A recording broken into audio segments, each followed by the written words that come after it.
Hi, I'm Tian Chen. My job market paper studies the impact of information and data on firm decision-making and market outcomes. This is important because in today's economy, firms large and small invest heavily in data technology and data science in order to make more informed decisions. However, there's little work on this topic. To fill this gap, I study a Chinese online sales platform, Taobao, who, like Amazon, collects a huge amount of data about consumer shopping behavior and seller day-to-day operations.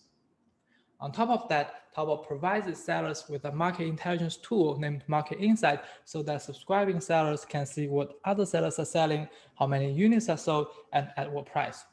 I'm going to focus on the impact of Market Insight on lipstick sellers, the tiny retailers who need to choose a few lipstick brands and models to put on their site out of hundreds of different varieties. This is difficult for them because consumer taste for lipstick is super fickle over time. Knowing which lipstick generates how much money in each month from market insight could be highly valuable information for these sellers. Specifically, I ask how market insight affects lipstick sellers' decisions and whether it helps with their performance. What is the impact of market insight on Taobao and on consumers? Furthermore, since Taobao could design the information policy of market insight, how should they do it optimally? A little more details about Market Insight. There are two tiers, Basic and Pro. They differ in the number of other sellers one can observe. Market Insight Basic subscribers see 7 other sellers. For Pro subscribers, the number of sellers they can observe has increased from 30 to 60 as the result of a change in the design of Market Insight in August 2019. I collaborate with Taobao to construct a dataset of Taobao lipstick sellers at monthly level from January through October 2019. I observe what lipsticks they carry, what prices they charge, and how many units they sell. In addition, I observe who subscribes to Market Insight Basic or Pro. I also observe a bunch of seller characteristics. Importantly, the change in the design of Market Insight happens within the sample period. First, I want to know if Market Insight is really helpful for lipstick sellers. Here's the difficulty. Seller subscription of Market Insight is endogenous. To address it, I exploit the change in Market Insight design.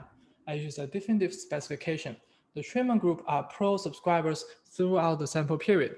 They're given substantially more information by seeing twice as many other sellers than before. The control group are non-subscribers. I also construct a placebo group using the Market Insight basic sellers. Compared to non-subscribers, the pro sellers experienced a 40% increase in their monthly revenue after the policy change, which gives them substantially more information.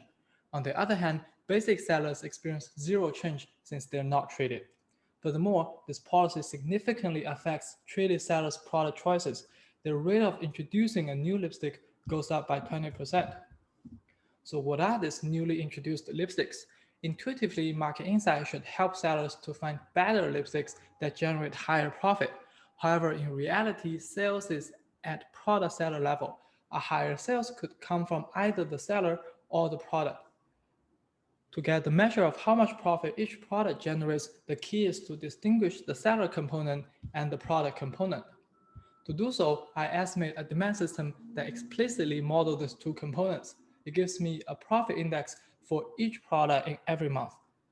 A higher profit index means that for any given seller, the profit of selling this product is higher. I show that sellers learn about this profit index through Market Insight in the data. The policy change that increases the amount of information for pro sellers induces them to sell products with higher profit index. This is going to be key in identifying the structural model which links the information contained in Market Insight to their product choice. To evaluate the impact of Market Insight on consumers and the platform and to solve the optimal design of Market Insight, I need to be able to simulate who offers which lipstick at what price when the design of Market Insight were to change.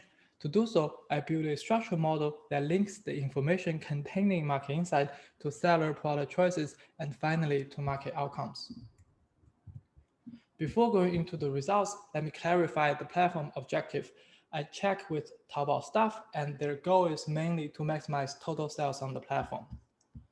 I have two main results after estimating the model. First, to evaluate the impact of Market Insight On the platform and on consumers, I simulate a case with no market insight. In that case, total sales will drop by 8% and consumer welfare drops by 0.7%. The main mechanism is that current market insight sellers will carry 20% fewer products because they no longer have the information.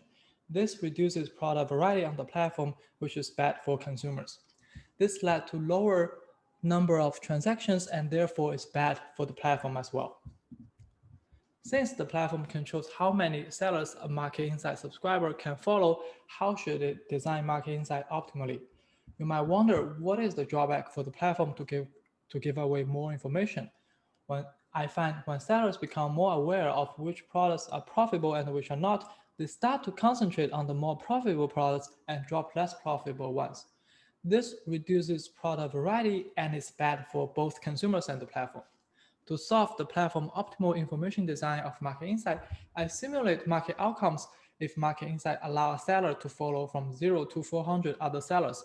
I find the platform optimal design is to allow a subscriber to follow 185 other sellers. This leads to another 8% increase in platform sales and a 0.8% increase in consumer welfare. What's interesting is that when I compare the platform optimal design to the socially optimal design, these two give very close market outcomes. The reason is that in this case, the platform and consumers have very similar preferences because market insight doesn't induce sellers to sell significantly lower priced lipsticks. Otherwise, the platform preference and consumer preference will diverge.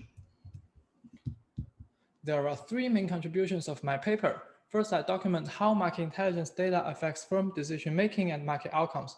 Second, I show the information policy has important implications on two-sided platforms. That is, aside from pricing strategy, the focus of the two-sided market literature of the past 2 decades. Third, I also contribute to the burgeoning information design literature by being among the first to study a real-world information design problem. Thank you.